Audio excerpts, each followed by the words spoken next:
Hello students, তোমাদের এই ছোট্ট চ্যানেল কম্পোসে তোমাদের স্বাগত জানাই। আশা করছি তোমরা সকলেই ভালো আছো এবং তোমাদের প্রিপারেশন ঠিকঠাক চলছে।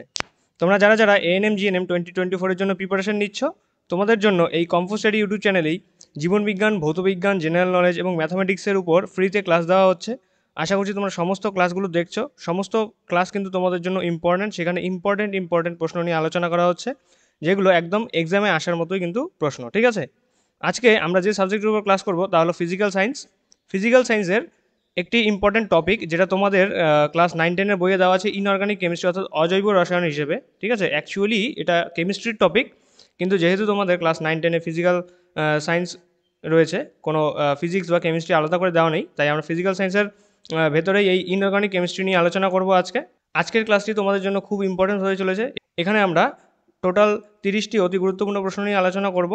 তোমরা কমপ্লিট ভিডিওটি দেখবে। যদি ভিডিওটি তোমাদের ভালো লাগে তাহলে অবশ্যই ভিডিওটিকে লাইক করবে। যারা এখনও চ্যানেলটিকে সাবস্ক্রাইব করোনি তোমরা অবশ্যই চ্যানেলটিকে সাবস্ক্রাইব করো।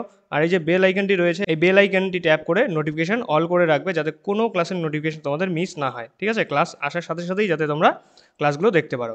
আর এই ক্লাসের পিডিএফ তোমরা কোথায় পাবে? আমাদের টেলিগ্রাম গ্রুপ রয়েছে, হোয়াটসঅ্যাপ গ্রুপ রয়েছে। এই দুই গ্রুপে তোমরা এই সমস্ত কোশ্চেনগুলো পিডিএফ রূপে পেয়ে যাবে। এছাড়াও যদি তোমাদের কোনো রকম ডাউট থাকে, কোনো রকম জিজ্ঞাসা থাকে, ঠিক আছে, কোনো টপিক যদি এরকম থাকে যে এই টপিকের উপর তোমাদের কোনো পিডিএফ চাই অথবা কোনো ক্লাস চাই, তাহলে তোমরা অবশ্যই কিন্তু এই টেলিগ্রাম ডিসকাশন গ্রুপ আর হোয়াটসঅ্যাপ গ্রুপে জানাতে পারো। ঠিক আছে, আশা করছি তোমরা সকলেই জয়েন করবে।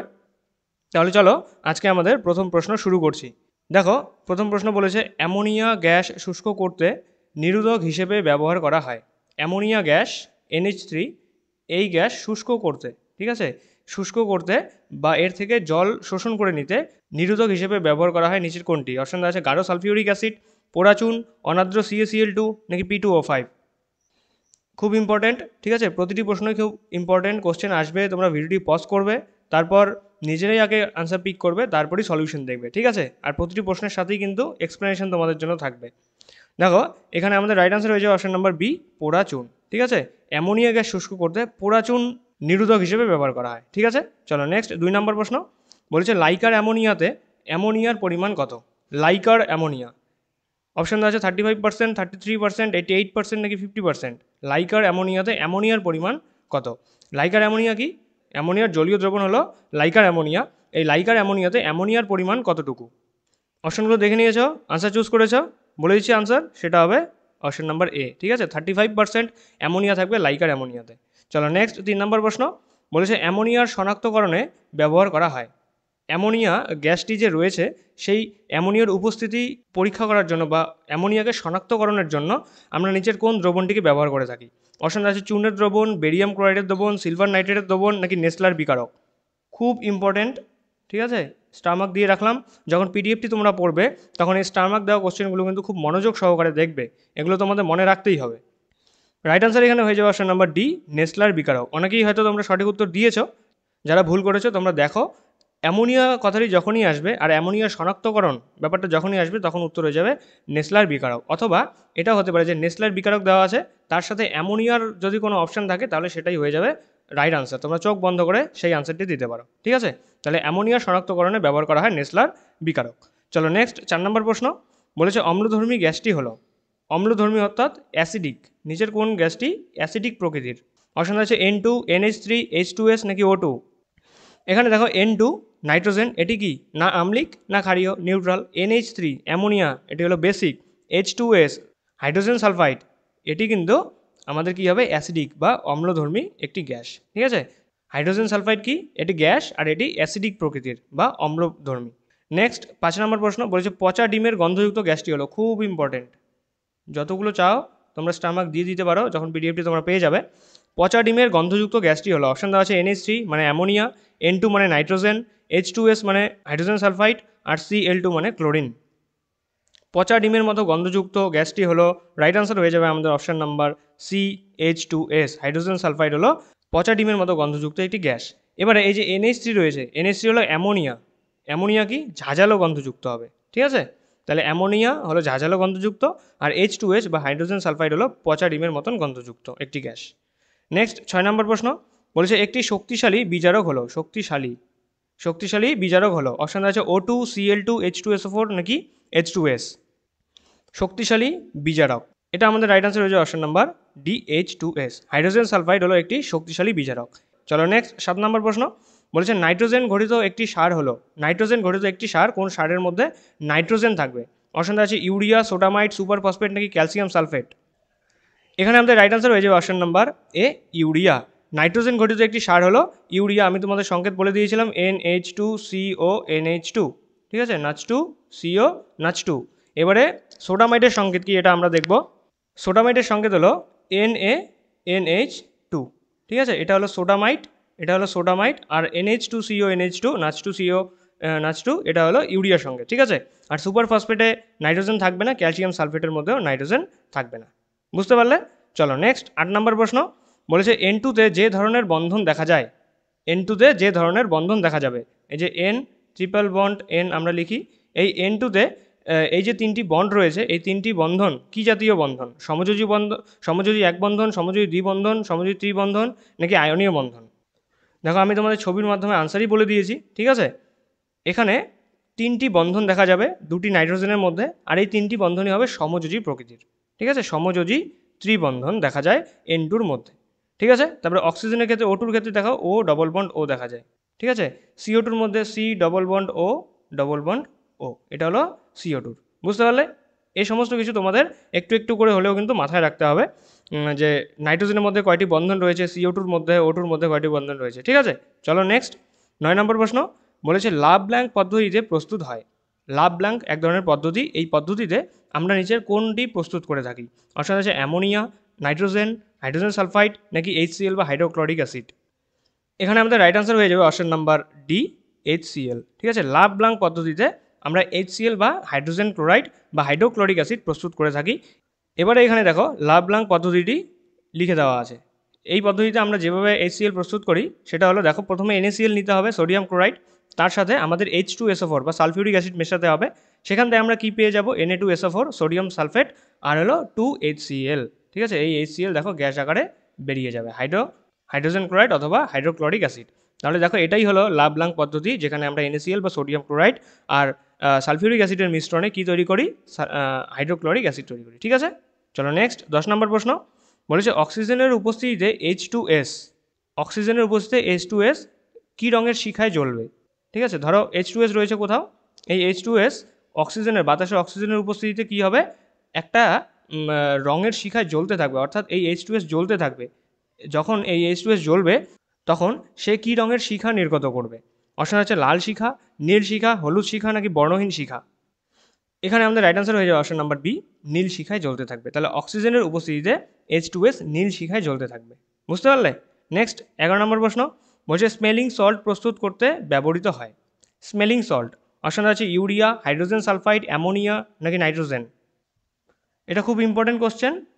এ ধরনের ডাইরেক্ট প্রশ্নই কিন্তু তোমাদের ANM GNM এ এসে থাকে। আমি প্রতিটি ভিডিওতেই বলি যে যেগুলো কোশ্চেন পড়ার সাথে সাথেই তোমাদের আনসার বেরিয়ে যায়, সেই সমস্ত কোশ্চেনগুলো কিন্তু তোমরা খুব ভালোভাবে মনে রাখবে, যাতে এক্সামে আসলে তোমাদের একদম ভাবতে না হয়, সরাসরি তোমরা সঠিক উত্তরটি ঠিক করে দিতে পারো। মানে তোমাদের অপশনও যাতে দেখতে না হয় এমনভাবেই পড়তে হবে, ঠিক আছে। তাহলে স্মেলিং সল্ট প্রস্তুত করতে ব্যবহৃত হয়, এখানে আমাদের রাইট আনসার হয়ে যায় অপশন নাম্বার সি, অ্যামোনিয়া। এবারে এই স্মেলিং সল্টের উপকারিতাও রয়েছে। দেখো এখানে প্রথমে আমরা দেখব যে স্মেলিং সল্টের অ্যাকচুয়ালি রাসায়নিক নাম কি? Ammonium carbonate. অ্যামোনিয়াম কার্বনেটকে আমরা স্মেলিং সল্ট বলে থাকি, যার সংকেত হলো NH4CO3। এটা হলো অ্যামোনিয়াম কার্বনেট। আর মানুষ যখন অজ্ঞান হয়ে যায় তখন জ্ঞান ফেরানোর জন্য স্মেলিং সল্টের গন্ধ শোকানো হয়। তাহলে দেখেছো এর উপকারিতাও রয়েছে স্মেলিং সল্ট। অ্যামোনিয়াম কার্বনেটকে আমরা স্মেলিং সল্ট বলি, আর মানুষ যখন অজ্ঞান হয়ে যায় তখন তার জ্ঞান ফেরানোর জন্য এই স্মেলিং সল্টটিকে শোকানো হয়, ঠিক আছে। নেক্সট নেসলার বিকারক।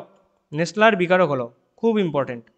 নেসলার বিকারক হলো অপশন দেওয়া আছে K2HgI4, K2HgCl4, HgI2 নাকি HgI4। নেসলার বিকারকের সংকেত কোনটি? দেখো তোমরা অপশানগুলো ভালো মতো দেখো, নিজের আগে আনসার পিক করো। করেছো? আনসার বলে দিচ্ছি আমি। এখানে আমাদের রাইট আনসার হয়ে যাবে অপশন নাম্বার এ, ঠিক আছে। K2HgI4 হলো নেসলার বিকারকের রাসায়নিক সংকেত। এই নেসলার বিকারকের রাসায়নিক নাম কি? রাসায়নিক নাম হলো পটাশিয়াম মার্কিউরিক আয়োডাইড। আমরা পড়লাম কি? K2HgI4। দেখো এখানে K2HgI4, এটাকে আমরা কি বলবো? পটাশিয়াম। এই যে K2-র জন্য পটাশিয়াম, Hgর জন্য মার্কিউরিক, এই যে আয়োডিন রয়েছে তাই আয়োডাইড। পটাশিয়াম মার্কিউরিক আয়োডাইডের ক্ষারীয় দ্রবণকে আমরা নেসলার বিকারক বলে থাকি। খুব ইম্পর্টেন্ট কোশ্চেন তোমাদের জন্য নেসলার বিকারক। ঠিক আছে, চলো নেক্সট 13 নম্বর প্রশ্ন বলেছে নেসলার বিকারকে অ্যামোনিয়ার জলীয় দ্রবণ যোগ করলে কোন বর্ণের অধক্ষেপ উৎপন্ন হবে। নেসলার বিকারক রয়েছে K2HgI4। নেসলার বিকারকে অ্যামোনিয়ার যদি জলীয় দ্রবণ আমরা যোগ করি তাহলে কোন বর্ণের অধক্ষেপ উৎপন্ন হবে। অপশান দেওয়া আছে হলুদ, লাল, তামাটে নাকি নীল। এই সমস্ত প্রশ্ন তোমাদের মনে রাখতেই হবে, কিচ্ছু করার নেই। কোন যৌগের সাথে কোন যৌগ মেলালে, কোন দ্রবণের সাথে কোন দ্রবণ মেশালে কী ধরনের কালার উৎপন্ন হয়, এগুলো কিন্তু তোমাদের মাথায় রাখতেই হবে। ঠিক আছে, যদিও এখান থেকে কোশ্চেন আসার চান্স খুব কম, এই সমস্ত প্রশ্ন যে কালার কী হবে, এই গ্যাসের সাথে ওই গ্যাস মিশে গেল কালার কী হবে, এগুলো কিন্তু কোশ্চেন আসার চান্স খুব কম। তবু তোমাদের ভালো নাম্বার করতে হলে এগুলোও মাথায় রাখতে হবে। ঠিক আছে, এখানে বলেছে নেসলার বিকারকের অ্যামোনিয়ার জলীয় দ্রবণ যোগ করলে কোন বর্ণের অধক্ষেপ উৎপন্ন হয়। আশা করি তোমরা সকলেই আনসার পিক করেছ। যারা করোনি তোমরা করো, এখনই করেছ। ঠিক আছে, আমি আনসার বলে দিচ্ছি, দেখো রাইট আনসার হয়ে যাবে অপশন নাম্বার সি, তামাটে। তাহলে নেসলার বিকারক হলো K2HgI4।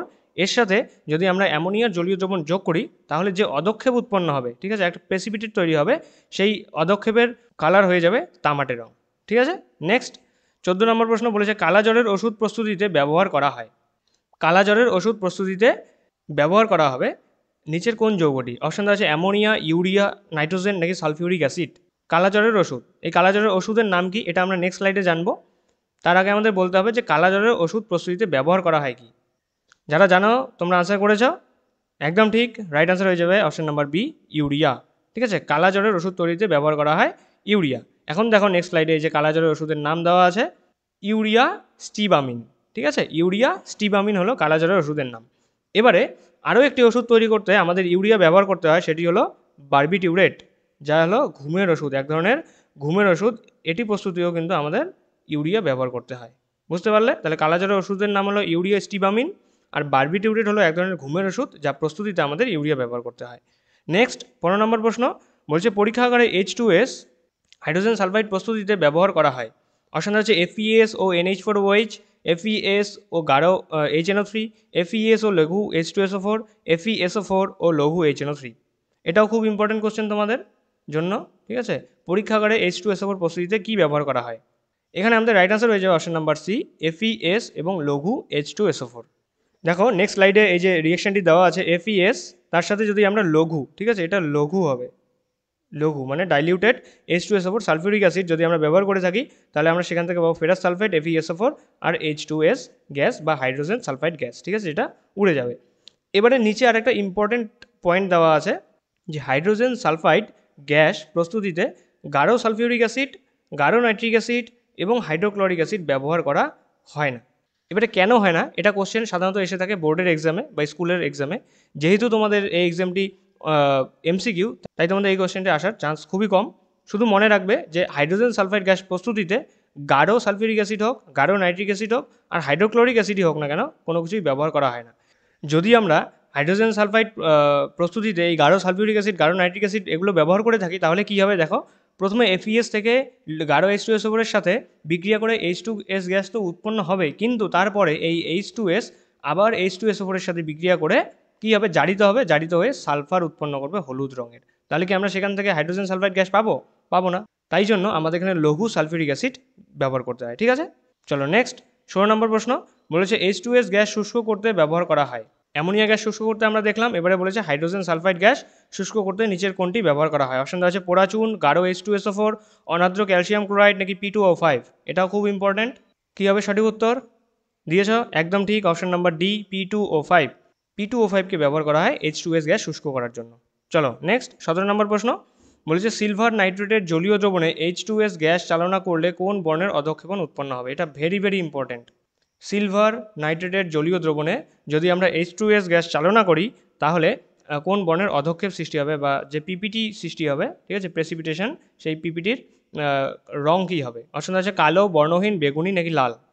এটা তোমরা সকলেই পড়েছো, ক্লাস 9-10 পার করে এসেছো, তোমরা সকলেই পড়েছো। আর এই কোশ্চেনটা পার্টিকুলারলি এই কোশ্চেনটা কিন্তু এই চ্যাপ্টারের জন্য খুব ইম্পর্টেন্ট ছিল। আর এই কোশ্চেনের যেটা উত্তর হবে সেটা আরেকটা কোশ্চেনেরও উত্তর সেম, সেটা হলো তৈলচিত্র কোন গ্যাসের সংস্পর্শে কালো হয়ে যায়। পড়েছো তো, মনে আছে তোমাদের কোশ্চেনটা? এই প্রশ্নের উত্তর ওই প্রশ্নের উত্তর কিন্তু একই। তাহলে এখানে দেখো সিলভার নাইট্রেটের জলীয় দ্রবণে H2S গ্যাস যদি আমরা চালনা করি তাহলে কালো রঙের অধক্ষেপণ উৎপন্ন হবে। এবারে নেক্সট স্লাইডে দেখো বিক্রিয়াটা দেওয়া আছে AgNO3 সিলভার নাইট্রেট তার সাথে H2S গ্যাসের বিক্রিয়া ঘটানোর ফলে এখানে AgS উৎপন্ন হবে। ঠিক আছে, এই AgS কালো রঙের হয়ে থাকে, ব্ল্যাক। AgS কালো রঙের হয়ে থাকে আর তার সাথে কি তৈরি করবে? Nitric acid. এবারে এই যে আমি বললাম তৈলচিত্রও কিন্তু এই H2S হাইড্রোজেন সালফাইড গ্যাসের উপস্থিতিতেই কালো হয়ে যায়। দীর্ঘদিন যদি রাখা হয় ঘরে তৈলচিত্র, তাহলে হাইড্রোজেন সালফাইড গ্যাসের উপস্থিতিতে হাইড্রোজেন সালফাইড গ্যাসের সংস্পর্শে সেই রঙটি কী হবে? সেই চিত্রটি কালো হয়ে যাবে। চলো নেক্সট 18 নম্বর প্রশ্ন বলেছে নাইট্রোলিম ব্যবহৃত হয়। নাইট্রোলিম কিসের জন্য ব্যবহার করা হয়? অপশন হচ্ছে জল পরিশোধন করতে, কালা জ্বরের ওষুধ তৈরিতে, জমিতে সার হিসেবে, নাকি থার্মোমিটার প্রস্তুতিতে। নাইট্রোলিম ব্যবহার করা হয়, তোমাদের রাইট আনসার হয়ে যাবে এখানে অপশন নাম্বার সি, জমিতে সার হিসেবে। আমরা জমিতে সার হিসেবে নাইট্রোলিম ব্যবহার করে থাকি। এবারে দেখো এখানে বলেছে যে 1100 ডিগ্রি সেন্টিগ্রেড তাপমাত্রায় উত্তপ্ত ক্যালসিয়াম কার্বাইডের উপর দিয়ে, এই যে ক্যালসিয়াম কার্বাইড CaC2, এই ক্যালসিয়াম কার্বাইডের উপর দিয়ে নাইট্রোজেন গ্যাস যদি আমরা চালনা করি, তাহলে ক্যালসিয়াম সায়ানামাইড ও কার্বন উৎপন্ন হবে। এটা হলো ক্যালসিয়াম সায়ানামাইড আর এটাকে আমরা কার্বন বলি। এবারে এই ক্যালসিয়াম সায়ানামাইড আর কার্বন যে রয়েছে, এই দুইয়ের মিশ্রণ কী রঙের হয়? ধূসর রঙের হয়। ধূসর রঙের এই মিশ্রণকে আমরা নাইট্রোলিম বলে থাকি। তাহলে 1100 ডিগ্রি সেন্টিগ্রেড তাপমাত্রায় উত্তপ্ত, ঠিক আছে, গরম ক্যালসিয়াম কার্বাইড, তার উপর দিয়ে যদি আমরা নাইট্রোজেন গ্যাস চালনা করি, তাহলে সেখানে কি উৎপন্ন হবে? ক্যালসিয়াম সায়ানামাইড CaNCN, আর কি উৎপন্ন হবে? কার্বন। আর এই দুইয়ের মিশ্রণ কি কালার হবে? ধূসর বা গ্রে কালারের হবে। ঠিক আছে, ধূসর কালারের হবে। সেই ধূসর রঙের মিশ্রণকে আমরা নাইট্রোলিম বলে থাকি। ঠিক আছে, চলো নেক্সট 19 নম্বর প্রশ্ন বলেছে উচ্চ উষ্ণতা মাপক থার্মোমিটার তৈরি করতে ব্যবহৃত হয়। উচ্চ উষ্ণতা মাপক থার্মোমিটার তৈরিতে নিচের কোনটি ব্যবহার করা হয়? অপশন দেওয়া আছে NH3 অ্যামোনিয়া, NO2 মানে নাইট্রোজেন ডাইঅক্সাইড, N2 হলো নাইট্রোজেন, H2S হলো হাইড্রোজেন সালফাইড।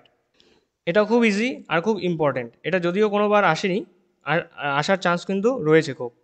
উচ্চ উষ্ণতা মাপক থার্মোমিটার তৈরিতে ব্যবহার করা হয় নাইট্রোজেন। ঠিক আছে, N2 ব্যবহার করা হয়। নেক্সট 20 নম্বর প্রশ্ন বলেছে নিচের কোন পদ্ধতিতে অ্যামোনিয়া প্রস্তুত করা হয়? নিচের কোন পদ্ধতিতে অ্যামোনিয়া প্রস্তুত করা হয়? এটা খুব ইম্পর্টেন্ট কোশ্চেন। ঠিক আছে, খুব ইম্পর্টেন্ট। অপশন আছে স্পর্শ পদ্ধতি, অসওয়াল্ড পদ্ধতি, ওয়াকার পদ্ধতি, নাকি হেবার পদ্ধতি। অ্যামোনিয়া প্রস্তুত করার যে পদ্ধতিটি রয়েছে সেই পদ্ধতিটির নাম কি? আশা করি তোমরা সকলেই এটা সঠিক উত্তর দিয়েছো। এটা কিন্তু তোমাদের সঠিক করতেই হবে। ঠিক আছে, যদি তোমাদের প্রিপারেশন ভালো থাকে তাহলে কিন্তু তোমরা এটা সঠিক উত্তর করতেই পারবে, কারণ এই কোশ্চেনটি খুব ইম্পর্টেন্ট। দিয়েছে উত্তর, বলে দিচ্ছি, দেখো সঠিক উত্তর হয়ে যাবে অপশন নাম্বার ডি, হেবার পদ্ধতি। তাহলে হেবার পদ্ধতিতে আমরা অ্যামোনিয়া প্রস্তুত করে থাকি। বুঝতে পারলে? যারা যারা পড়োনি, যাদের যাদের মনে নেই, তোমরা অবশ্যই দেখো হেবার পদ্ধতিতে অ্যামোনিয়া প্রস্তুত করা হয়, মনে রাখো। ঠিক আছে, এর নেক্সট স্লাইডে আমরা দেখব যে স্পর্শ পদ্ধতি, অসওয়াল্ড পদ্ধতি, এই পদ্ধতিতে আমরা কী কী প্রস্তুত করতে পারি। কিন্তু তাদের মধ্যে থেকে এই হেবার পদ্ধতি কিন্তু সবথেকে বেশি ইম্পর্টেন্ট, যেটা অ্যামোনিয়া প্রস্তুত করার পদ্ধতি। ঠিক আছে, দেখো আমরা 20টি প্রশ্ন করে নিয়েছি এখনও পর্যন্ত। এই 20টি প্রশ্নের মধ্যে তোমাদের কাদের কাদের সবগুলো ঠিক হয়েছে তোমরা অবশ্যই কমেন্টে জানাও। ভিডিওটি এখনই পজ করো আর লেখো যে 20টিতে 20টি কার কার ঠিক হয়েছে। ঠিক আছে, আর যাদের যাদের ভুল হয়েছে তোমরা সেগুলোকে এক্সট্রা একটা খাতায় মার্ক করে রাখো যে কোন কোন টপিকগুলো তোমাদের ভুল হচ্ছে, কোন টপিকের উপর প্রশ্নগুলো তোমাদের ভুল হচ্ছে। সেই সমস্ত প্রশ্ন কিন্তু পরে ক্লাসের শেষে তোমরা ভালো মতো দেখবে আর টপিকগুলোকেও একবার রিভিশন করে নেবে। ঠিক আছে, এতদূর পর্যন্ত ভিডিও দেখার পর যদি তোমাদের ভিডিওটি ভালো লাগে তাহলে তোমরা অবশ্যই এখনই ভিডিওটিকে একটি লাইক করো, আর যদি চ্যানেলটিকে সাবস্ক্রাইব করা না থাকে তাহলে এই লাল বাটনটি প্রেস করে চ্যানেলটিকে সাবস্ক্রাইব করে দাও, বেল আইকনটি ট্যাপ করে নোটিফিকেশন অল করে রাখো।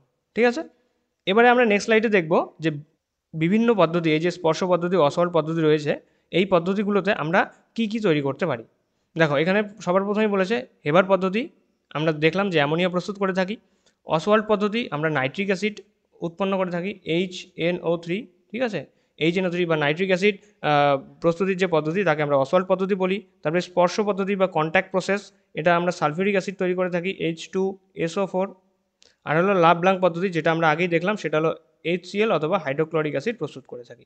তাহলে এই চারটি কিন্তু তোমাদের জন্য খুব ইম্পর্টেন্ট। মাথায় রাখবে যে হেবার পদ্ধতিতে অ্যামোনিয়া, অসওয়াল্ড পদ্ধতিতে নাইট্রিক অ্যাসিড, স্পর্শ পদ্ধতিতে সালফিউরিক অ্যাসিড, আর লাভ ব্লাঙ্ক পদ্ধতিতে হলো হাইড্রোক্লোরিক অ্যাসিড। ঠিক আছে, নেক্সট 21 নম্বর প্রশ্ন বলেছে হেবার পদ্ধতিতে ব্যবহৃত অনুঘটকটি হলো।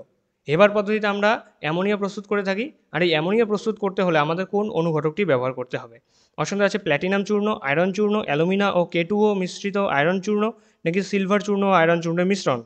এখানে আমাদের রাইট আনসার হয়ে যাবে অপশন নাম্বার সি, অ্যালুমিনা ও K2O মিশ্রিত আয়রন চূর্ণ। অ্যালুমিনার সাথে K2O থাকবে এবং তার সাথে মিশে থাকবে আয়রন।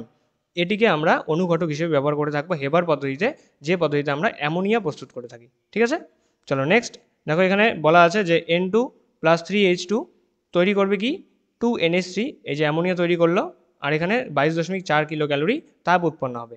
এখানে আমরা যে অনুঘটকটি ব্যবহার করবো সেটা হলো অ্যালুমিনা, সাথে K2O থাকবে এবং আয়রন চূর্ণ।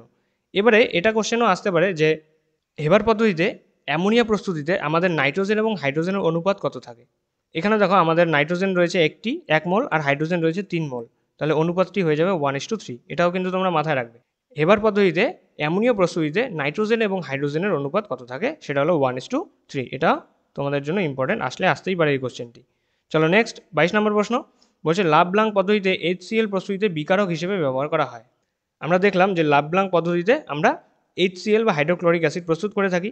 এই HCl প্রস্তুতিতে বিকারক হিসেবে কি ব্যবহার করা হবে? অপশন আছে H2Cl2, NaClO গাঢ় H2SO4, NaClO গাঢ় HNO3, নাকি কোনোটিই নয়। এখানে আমাদের রাইট আনসার হয়ে যাবে অপশন নাম্বার বি, NaCl এবং গাঢ় H2SO4। আমরা কিন্তু এই রিয়াকশনটা দেখলাম, এখানে বিকারক বলতে বলেছে রিয়াক্টেন্ট, মানে এই সাইডে কে থাকবে। এখানে আমরা দেখলাম না লাব্লাঙ্ক পদ্ধতিতে NaCl প্লাস H2SO4, তারপর এখানে তৈরি হয়ে গেল শেষে গিয়ে HCl বা হাইড্রোক্লোরিক অ্যাসিড। তাহলে এই যে বিকারক বা রিয়াক্ট্যান্ট এটা কারা কারা ছিল, সেটা হলো NaCl এবং গাঢ় H2SO4। বুঝতে পারলে? চলো নেক্সট দেখো, এখানে আবার দেওয়া আছে যে NaCl গাঢ় H2SO4, ঠিক আছে, 600 ডিগ্রি সেন্টিগ্রেড আমাদের দিতে হবে। তাতে উৎপন্ন কী হবে? Na2SO4 আর হলো 2 মোল HCl। তাহলে বিকারক হলো আমাদের NaCl আর হলো H2SO4, সোডিয়াম ক্লোরাইড আর সালফিউরিক অ্যাসিড হলো লাব্লাঙ্ক পদ্ধতির বিকারক। ঠিক আছে, নেক্সট 23 নম্বর প্রশ্ন বলছে অলিয়ামের রাসায়নিক নাম কি? অলিয়াম এর সংকেত হলো H2S2O7। এই যে অলিয়াম, এই অলিয়ামের রাসায়নিক নাম কি? অপশন দেওয়া আছে সালফিউরাস অ্যাসিড, হাইপোসালফিউরিক অ্যাসিড, পাইরোসালফিউরিক অ্যাসিড, নাকি অর্থোসালফিউরিক অ্যাসিড। এটাও তোমাদের জন্য খুব ইম্পর্টেন্ট। এই প্রশ্নের উত্তর হয়ে যাবে অপশন নাম্বার সি, পাইরোসালফিউরিক অ্যাসিড। তাহলে অলিয়ামের রাসায়নিক নাম হলো পাইরোসালফিউরিক অ্যাসিড, আর অলিয়ামের সংকেত হলো H2S2O7। এবারে নেক্সট স্লাইডে আমরা অলিয়াম সম্বন্ধে একটি জানবো। দেখো এখানে H2S2O7 লেখা আছে, যাকে আমরা অলিয়াম বলে থাকি। SO3 দ্রবীভূত গাঢ় H2SO4-কে অলিয়াম বলা হয়। তাহলে গাঢ় H2SO4 এর মধ্যে বা গাঢ় সালফিউরিক অ্যাসিডের মধ্যে যদি SO3 দ্রবীভূত অবস্থায় থাকে তাহলে তাকে আমরা অলিয়াম বলবো। এছাড়াও আমরা এটিকে ধূমায়মান সালফিউরিক অ্যাসিড নামেও চিনি আর কি। এবারে বলেছে 100% অলিয়ামকে সালফান বলা হয়। 100% অলিয়াম যদি থাকে তাহলে তাকে আমরা কী বলবো? সালফান বলবো। তাহলে অলিয়ামের সংকেত হলো H2S2O7। এবারে গাঢ় সালফিউরিক অ্যাসিডের মধ্যে যদি SO3 দ্রবীভূত অবস্থায় থাকে তাহলে আমরা তাকে অলিয়াম বলি। আর অলিয়ামকে আরও কীভাবে চেনা যায়, সেটা হলো ধূমায়মান সালফিউরিক অ্যাসিড। ঠিক আছে, নেক্সট দেখো 24 নম্বর প্রশ্ন বলেছে নিচের কোন পদ্ধতিতে নাইট্রিক অ্যাসিড প্রস্তুত করা হয়? নিচের কোন পদ্ধতিতে নাইট্রিক অ্যাসিড প্রস্তুত করা হবে? অপশন দেওয়া আছে স্পর্শ পদ্ধতি, অসওয়াল্ড পদ্ধতি, ওয়াকার পদ্ধতি, নাকি হেপার পদ্ধতি। এটাও খুব ইজি, আমরা আগের স্লাইডে করে নিয়েছি। নাইট্রিক অ্যাসিড বা HNO3 প্রস্তুতি, ঠিক আছে, HNO3 আমরা প্রস্তুত করি কোন পদ্ধতিতে? উত্তর হয়ে যাবে অপশন নাম্বার বি, অসওয়াল্ড পদ্ধতিতে। তাহলে সেখানে চারটা তোমাদের পদ্ধতি দেওয়া ছিল। কী কী ছিল? স্পর্শ ছিল, অসওয়াল্ড ছিল, হেবার ছিল, আর লাব্লাঙ্ক ছিল। তার মধ্যে থেকে নাইট্রিক অ্যাসিড আমরা প্রস্তুত করি অসওয়াল্ড পদ্ধতির মাধ্যমে। দেখো নেক্সট স্লাইডে বলা আছে এটা সম্পূর্ণ অসওয়াল্ড পদ্ধতি। ঠিক আছে, প্রথমে কি হবে? 4 মোল অ্যামোনিয়ার সাথে 5 মোল অক্সিজেন রিয়েক্ট করবে, সেখান থেকে তৈরি হবে 4 মোল NO আর 6 মোল H2O। ঠিক আছে, 6 মোল জল। এবারে এই 4 মোলের থেকে 2 মোল NOর সাথে অক্সিজেন রিয়েকশন করবে, রিয়েকশন করার পরে 2 মোল NO2 বা নাইট্রোজেন ডাইঅক্সাইড তৈরি করবে।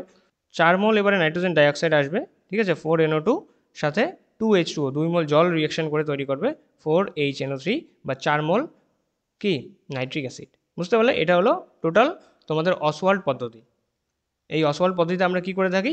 নাইট্রিক অ্যাসিড প্রস্তুত করে থাকি। নেক্সট 25 নম্বর প্রশ্ন বলছে হেবার পদ্ধতিতে অ্যামোনিয়া প্রস্তুতে উষ্ণতা কত থাকে? অপশন দেওয়া আছে 100 degree centigrade, 300 degree centigrade, 550 degree centigrade, নাকি 1100 ডিগ্রি সেন্টিগ্রেড। এখানে আমাদের রাইট আনসার হয়ে যাবে অপশন নাম্বার সি। এই ধরনের প্রশ্ন তোমাদের সরাসরি মনে রাখতে হবে। ঠিক আছে, হেবার পদ্ধতিতে অ্যামোনিয়া প্রস্তুত করতে আমরা উষ্ণতা ব্যবহার করে থাকি কত? 550 ডিগ্রি সেন্টিগ্রেড। আর লাব্লাঙ্ক পদ্ধতিতে আমরা ব্যবহার করেছিলাম 600 ডিগ্রি সেন্টিগ্রেড। ঠিক আছে, এটাও কিন্তু ওই স্লাইডে নিচে লিখে দেওয়া ছিল।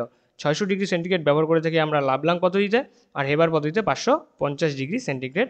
এর মধ্যে থেকে হেবার পদ্ধতি সব থেকে বেশি ইম্পর্টেন্ট, তাই হেবার পদ্ধতির সমস্ত কিছুই কিন্তু তোমাদের মাথায় রাখতে হবে।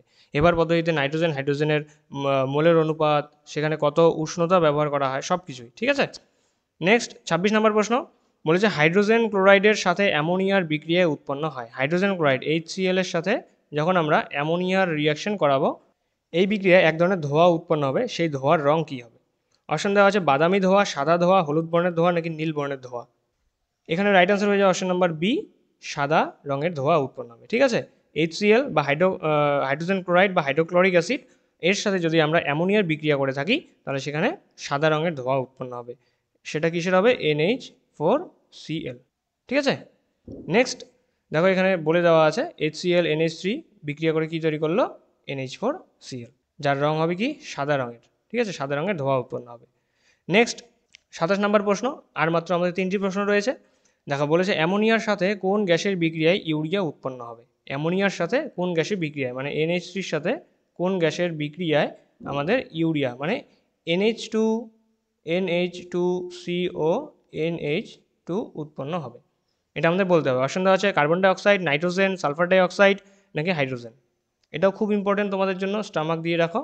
এটার রাইট আনসার হয়ে যাবে option number A, carbon dioxide. অ্যামোনিয়ার সাথে যদি আমরা কার্বন ডাইঅক্সাইড গ্যাসের বিক্রিয়া ঘটাই সেই বিক্রিয়ায় আমরা কি পাই? ইউরিয়া পাই। এবারে নেক্সট স্লাইডে দেখো বিক্রিয়াটি দেওয়া আছে এখানে NH3CO2 সাথে যদি আমরা বিক্রিয়া করাই, ঠিক আছে, অ্যামোনিয়ার সাথে CO2 বিক্রিয়া ঘটাই, তাহলে সেখান থেকে প্রথমে তৈরি হবে অ্যামোনিয়াম কার্বামেট, আর তারপরে এই অ্যামোনিয়াম কার্বামেট থেকে তৈরি হবে ইউরিয়া।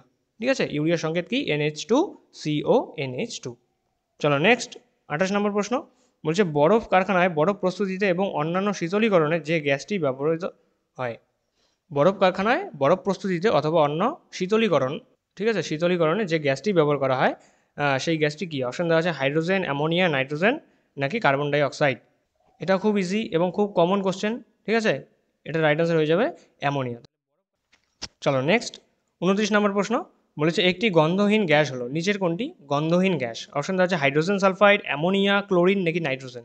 আমরা দেখলাম যে হাইড্রোজেন সালফাইডের গন্ধ হলো পচা ডিমের মতো, অ্যামোনিয়া হলো ঝাঁঝালো, ক্লোরিনেরও গন্ধ আছে, নাইট্রোজেনের কোনো গন্ধ নেই।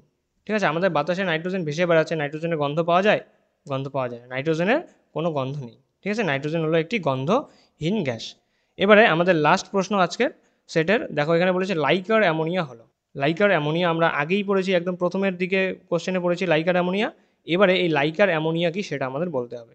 অপশন আছে কঠিন অ্যামোনিয়া, তরল অ্যামোনিয়া, গ্যাসীয় অ্যামোনিয়া নাকি অ্যামোনিয়ার গাঢ় জলীয় দ্রবণ। অ্যামোনিয়া এটা বয়শূন্যটা হবে, অ্যামোনিয়ার গাঢ় জলীয় দ্রবণ। এখানে আমাদের রাইট আনসার হয়ে যাবে অপশন নাম্বার ডি, অ্যামোনিয়ার গাঢ় জলীয় দ্রবণকে আমরা লাইকার অ্যামোনিয়া বলি, যেখানে 35% অ্যামোনিয়া থাকে। ঠিক আছে, এটা আমরা প্রথমেই দেখে নিয়েছি। লাইকার অ্যামোনিয়া, অ্যামোনিয়ার গাঢ় জলীয় দ্রবণ যার মধ্যে 35% কী থাকবে? অ্যামোনিয়া থাকবে। ঠিক আছে, তাহলে আজকে আমাদের এই 30টি প্রশ্নই ছিল, খুব ইম্পর্টেন্ট 30টি প্রশ্ন। আশা করছি এখান থেকেই তোমরা এক্সামে কোশ্চেন পেয়ে যাবে, যদি এক্সামে এই চ্যাপ্টার থেকে কোশ্চেন আসে। এবারে তোমরা কমপ্লিট ভিডিওটি দেখলে তোমাদের এবার যা করতে হবে তা হলো ডেসক্রিপশানে টেলিগ্রাম গ্রুপের লিঙ্ক দেওয়া আছে, তোমরা সেই গ্রুপে যাবে, জয়েন করবে এবং সেখান থেকে এই পিডিএফটি ডাউনলোড করবে। এই কোশ্চেন পিডিএফটি ডাউনলোড করে কমপ্লিট পিডিএফটি একবার পড়ে নেবে। পড়ে নেওয়ার পরে যদি কোথাও ডাউট আসে তাহলে তোমরা অবশ্যই আমাদের টেলিগ্রাম ডিসকাশন গ্রুপ রয়েছে, ঠিক আছে, ওখানে দেখবে যে প্রতিটি পোস্টের নিচে লেখা আছে লিভ কমেন্ট, সেখানে গিয়ে তোমরা তোমাদের কমেন্ট করতে পারো, তোমরা কী কী বুঝছো না সমস্ত কিছু কিন্তু সেখানে লিখতে পারো। এছাড়াও আমাদের হোয়াটসঅ্যাপ গ্রুপ রয়েছে, কমেন্ট সেকশন তো রয়েছেই, এখানে তোমরা তোমাদের ডাউটগুলো পোস্ট করতে পারো। তোমাদের কী কী প্রয়োজন তোমাদের প্রিপারেশনকে আরও ভালো করার জন্য সেই সমস্ত কিছু তোমরা আমাদের কিন্তু জানাতে পারো, তোমাদের সব কিছুই প্রোভাইড করে দেওয়া হবে। ঠিক আছে, তাহলে এবারে যখন তোমরা কমপ্লিট পিডিএফটি পড়বে, সেকেন্ড লাস্ট স্লাইডে এই স্লাইডটি থাকবে যেখানে লেখা আছে কানেক্ট উইথ আস, আমাদের সাথে তোমরা কীভাবে যুক্ত হবে। এই স্লাইডে আমাদের সমস্ত চ্যানেল এবং গ্রুপের লিঙ্ক দেওয়া আছে, এই ক্লিক হেয়ারে ট্যাপ করলেই তোমরা সরাসরি আমাদের সেই সমস্ত গ্রুপ এবং পেজে চলে যেতে পারবে এবং জয়েন এবং ফলো বাটন ট্যাপ করে আমাদের সাথে সরাসরি তোমরা যুক্ত হতে পারবে। ঠিক আছে, আশা করছি তোমরা সকলেই যুক্ত হবে, সকলেই আমাদের পাশে থাকবে। তাহলে আজকের ভিডিও এই পর্যন্তই। তোমরা যারা এখনও ভিডিওটি দেখছো তোমাদের থ্যাংক ইউ। আশা করছি ভিডিওটি তোমাদের ভালো লেগেছে। যদি ভিডিওটি ভালো লেগে থাকে তাহলে অবশ্যই ভিডিওটি লাইক করবে। যদি তোমাদের জন্য ভিডিওটি সত্যি হেল্পফুল হয়ে থাকে তাহলে অবশ্যই কমেন্টে জানাবে যে ভিডিওটি হেল্পফুল হয়েছে আমাদের জন্য, আর তোমাদের বন্ধুবান্ধবের মধ্যে শেয়ার করে দেবে যাতে তারাও এই ভিডিও থেকে কিছু শিখতে পারে। ঠিক আছে, আর যারা এখনও চ্যানেলটিকে সাবস্ক্রাইব করোনি, ক্লাস করছো সাবস্ক্রাইব করোনি, বা আজকে তোমরা নতুন আমাদের চ্যানেলে এসেছো, তোমাদেরকে ওয়েলকাম। আর তোমরা অবশ্যই চ্যানেলটিকে সাবস্ক্রাইব করে পাশে থাকবে, আর এই যে বেল আইকন রয়েছে এই বেল আইকন ট্যাপ করে নোটিফিকেশন অল করে রাখবে যাতে কোনো ক্লাসের নোটিফিকেশন তোমাদের মিস না হয়। ঠিক আছে, ক্লাস আসার সাথে সাথেই যাতে তোমরা ক্লাসগুলো দেখতে পারো। তাহলে আজকে এখানেই ক্লাস শেষ করছি। দেখা হচ্ছে ভৌতবিজ্ঞানের আরেকটি ইম্পর্টেন্ট টপিকের উপর ইম্পর্টেন্ট কিছু প্রশ্ন নিয়ে। ততদিনের জন্য বাই, পড়তে থাকো, ভালো থাকো, সুস্থ থাকো।